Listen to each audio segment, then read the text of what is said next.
Political Mumbai channel को like share जरूर करें, subscribe and bell icon press.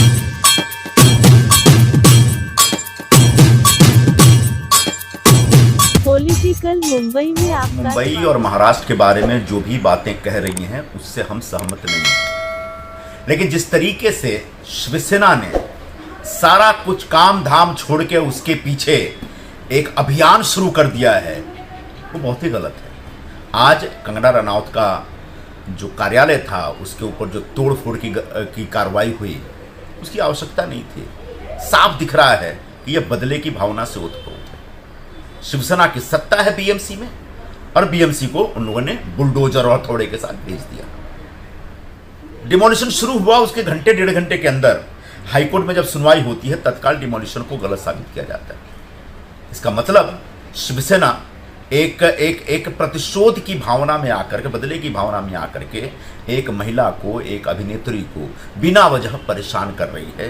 यह एक गलत है। सत्तारूढ़ दल को इस प्रकार की हरकतें नहीं करनी चाहिए। मैं इस पर निंदा करता हूं। निश्चित कंगना रनौत और इसने क्या कह दिया कि मैंने फिल्म लाइन में इस्लामिक वर्चस्व को खत्म कर दिया। बेशरम कही कि इस्लामिक बात करती है तू, इस्लाम के बारे में बात कर रही हो। फिल्म लाइन से इस्लाम का क्या लेना देना है? अगर तुम कहती खान ब्रदर तो मैं कुछ नहीं बोलता। तुमने इस्लामिक वर्चस्व की बात किया है। मैं मांग करता हूं मुख्यमंत्री गृह मंत्री से, ऐसे लोगों को महाराष्ट्र की सरजमीन पर रहने का कोई हक नहीं है। कार्रवाई कीजिए उसके ऊपर। हमारे मुख्यमंत्री के बारे में, हमारे महाराष्ट्र के बारे में ये गलत बातें करते हैं वो लोग जो रोजी रोटी यहां कमाते हैं। वो लोग इस तरह की बात करेंगे, हमारे जैसे लोग कभी उसे बर्दाश्त नहीं कर सकते। मैं मांग करता हूं कि ये अर्नब गोस्वामी पर, कंगना रनौत पर और ऐसे तमाम लोगों पर कार्रवाई होना चाहिए। बहुत बहुत धन्यवाद सर। जो भी फैलाएगा, जो भी नफरत फैलाएगा, जो इस और बीजेपी के खिलाफ जो भी सरकार होगी वहां ये सरकार ऐसे लोगों को सिक्योरिटी देगी, दे रही है सरकार ये। और मैं समझता हूं कि जो लोग महाराष्ट्र की सरजमीन पर रोजी रोटी कमाते हैं और महाराष्ट्र के बारे में गलत बात करते हैं, उसको महाराष्ट्र की सरजमीन पर रहने का कोई हक नहीं है। इन्हें बिल्कुल सिक्योरिटी नहीं मिलना चाहिए। इनको हिमाचल प्रदेश वापस चले जाना चाहिए, क्योंकि उनको यहाँ की पुलिस पर भरोसा नहीं, यहाँ की सरकार पर भरोसा नहीं है। और ये फिल्म लाइन के अंदर सांप्रदायिकता फैला रही है कि जहाँ खान लोग हैं वहां मैंने, अरे व्हाट इज खान? ये कभी आज तक कभी भी फिल्म लाइन में सांप्रदायिकता नहीं हुई। ये महिला वहां से आकर बाहर आकर मेरे महाराष्ट्र के अंदर फिल्म लाइन के अंदर भी सांप्रदायिकता कर रही है। इसको सिक्योरिटी बिल्कुल नहीं मिलना चाहिए। किस समय शिवसेना के विरोधक आप भी थे, लेकिन आज आप सरकार को समर्थन दे रहे हैं। कंगना रनौत 9 तारीख को मुंबई आकर चेतावनी दे रही है कि क्या उखाड़ सकते हो, उखाड़ लो। इस तरह की भाषा का प्रयोग वो कर रही है। देखिए, इस तरह की बात करेगी तो कोई भी उसके ऊपर एक्शन कर देगा तो बाद में होगा कि क्राइम हो गया। इस तरह की बातें उनको रोकना चाहिए, वरना कोई भी सर फिरा जाकर के उल्टा सीधा कर सकता है। क्योंकि जब महाराष्ट्र की सरजमीन का अपमान होगा तो यहाँ रहने वाले जो लोग महाराष्ट्र की सरजमीन पर रोजी रोटी कमाते हैं वो कोई बर्दाश्त नहीं कर सकते। ऐसी बातें नहीं बोलना चाहिए, उसको माफी मांगना चाहिए, वरना कोई हमला कर सकता है और उसको होशियार रहना चाहिए। समाजवादी पार्टी की क्या भूमिका, आप विरोध करेंगे? करना बिल्कुल मैं विरोध कर रहा हूँ। जो भी हमारी सरजमीन को पाकिस्तान कहेगा, ये पाकिस्तान ऑक्युपाइड महाराष्ट्र कहेगा, जो भी सांप्रदायिकता करेगा, मैं ऐसे लोगों का जम करके विरोध करूंगा और शिवसेना को मैं इसमें अप्रिशिएट करूंगा। किसकी बोली बोल रही है कंगना? बीजेपी आरएसएस की बोली बोल रही है। कंगना रनौत ने उद्धव साहब के बारे में जिन शब्दों का प्रयोग किया है उसके धिक्कार के लिए मैं आज ये लाइव पे आया हूँ। कंगना रनौत बड़े नजदीक से हम लोगों ने देखा है जब वो लीला के डिस्को में आती थी और अलग अलग मुंबई के शहरों में, कभी आदित्य पांचाली के साथ, कभी अद्यान सुमन के साथ और बाद में ऋतिक के साथ दारू पी के, चरस पी के कितना रोड पे नाचती थी और क्या क्या करती थी, सबने देखा है। आज वो अपने आप को संज्ञान दे रही कि मैं झांसी की रानी हूं, क्योंकि एक सीरियल में उसने काम किया था, एक पिक्चर में उसने काम किया था, दूसरे पिक्चर में, और उसी को कुछ भक्तों ने उठा के बोला ये तो झांसी की रानी है, पर दूसरे पिक्चर में वेश्या का भी काम किया था। तो क्या भक्त उसको वो भी संज्ञान देंगे? और कोई पिक्चर में एक रोल करने से अपने आप को झांसी की रानी समझ के अगर बात करती है और भारत के एक हिस्से को, जो मुंबई शहर करोड़ों लोगों को रोजगार देता है, इस देश के अलग अलग कोने से लोगों को, आए हुए लोगों को रोजगार देता है और यहाँ के भूमिपुत्र हमेशा मदद किए हैं, ऐसे लोगों के बारे में अगर रेट करके बात करेगी तो उसकी जगह सचमुच पीओके में है। अगर उसमें दम है, उसकी मां ने, उसके बाप ने पैदा किया उसको, तो बोले पीओके में जाके दिखाए। और जिस तालिबान का आज उसने संज्ञान दिया कि आज मुंबई उसको तालिबान लग रहा है, जिस मुंबई पुलिस का वो विरोध कर रही है वही मुंबई पुलिस उसको आज घर तक पहुंचाई है। नहीं तो 10 जो आए थे गनर वो उसको बचा नहीं पाते। लेकिन उद्धव साहब ने सबका हाथ बांधा है, उसका काम होगा। लेकिन मैं आज मांग कर रहा हूं उद्धव साहब से कि उसके यहाँ जितने लोग काम करते पगार सही नहीं देती है उसकी जांच कराई जाए लेबर मिनिस्ट्री से।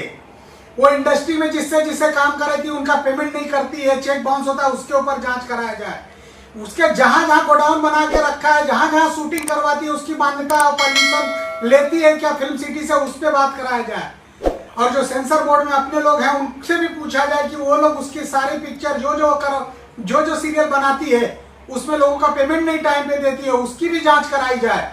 और जो उसके रहने का घर है, कहाँ कहाँ प्रॉपर्टी 10 साल में बनाया, कितना फिल्मों की कमाई से बना है, कितना अनर्गल कमाई से बना है, उसकी भी जांच कराई जाए। ये शिव सैनिक होने के नाते मैं आपसे मांग कर रहा हूं और मैं चाह रहा हूं कि ये जो बड़ी बड़ी बात कर रही है, वाई श्रेणी Y+ सिक्योरिटी लेके आके ऐसे स्टाइल में बात कर रही है जैसे लग रहा है कि वो बॉर्डर पे कहीं उसको तोप मिल गई और तोप लेके चल रही है।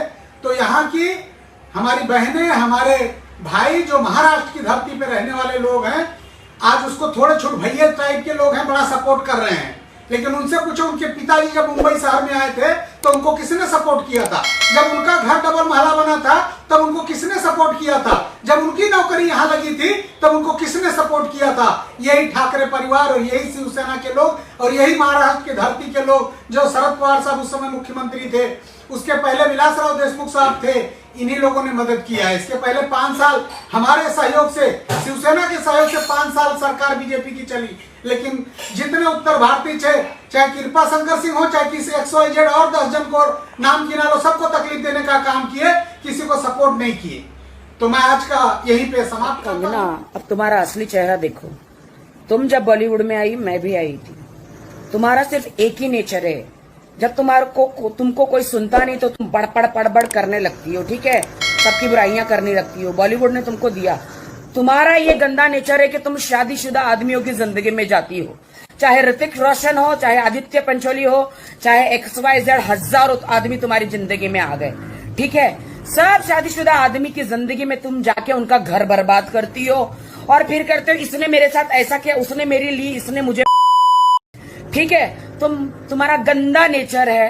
आज तुम जो लटक रही हो ना बीच में, सब तुम्हें बॉलीवुड के सारे हीरो, सारे डायरेक्टर, सारे प्रोड्यूसर तुमको बुरी तरह से समझ गई।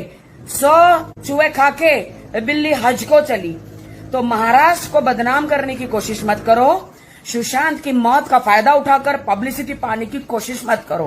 तो कंगना रनावत की असलियत में बताती हूँ। लोमड़ी के हाथ में अंगूर नहीं मिले तो बोलते खट्टे हैं।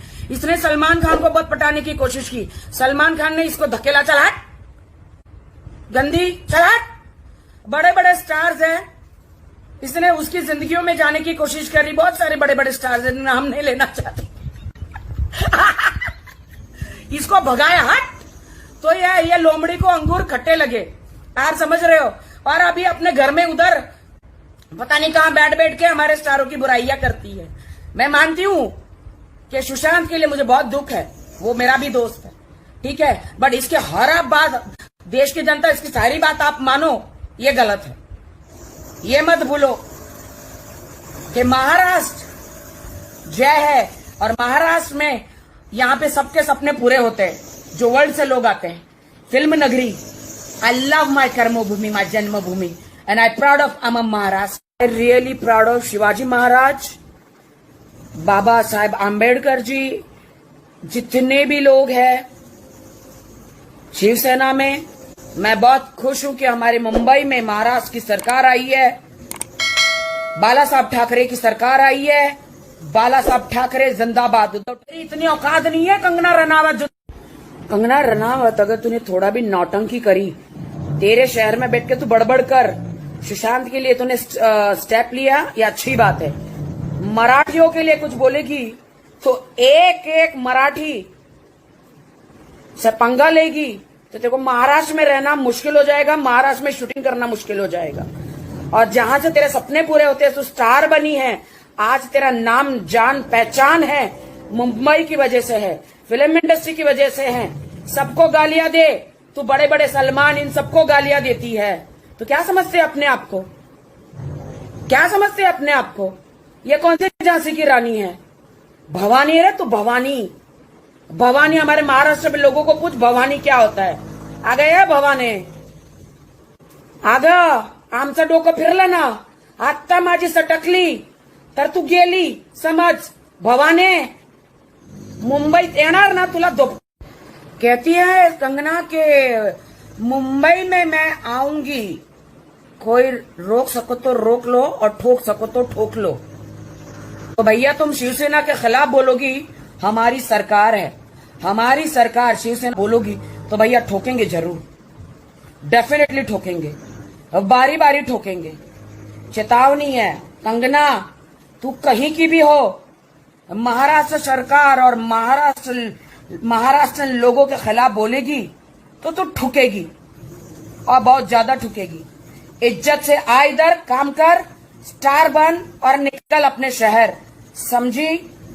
महाराष्ट्र में आके चुतियागिरी मत करना, वरना इधर तुझे सब पेलेंगे। महाराष्ट्र को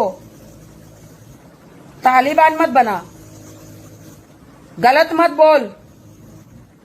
महाराष्ट्र को कंगना रनावत, जिनका खाकर हमारी कर्म भूमि महाराष्ट्र, मुंबई, मराठी लोग, फिल्म इंडस्ट्री, तुम सक्सेस हीरोइन बनी हो, तुम मतलब मुंबई की तुलना पीओके से कर रही हो। तुम्हें शर्म नहीं आती? तुम्हें शर्म नहीं आती कि तुम यहां पर आई, यहां पे तुम्हारी कर्म भूमि, तुम यहां से स्टार बनी, पता नहीं कहां सड़ रही थी, कहां जन्म लिया, हमें नहीं पता।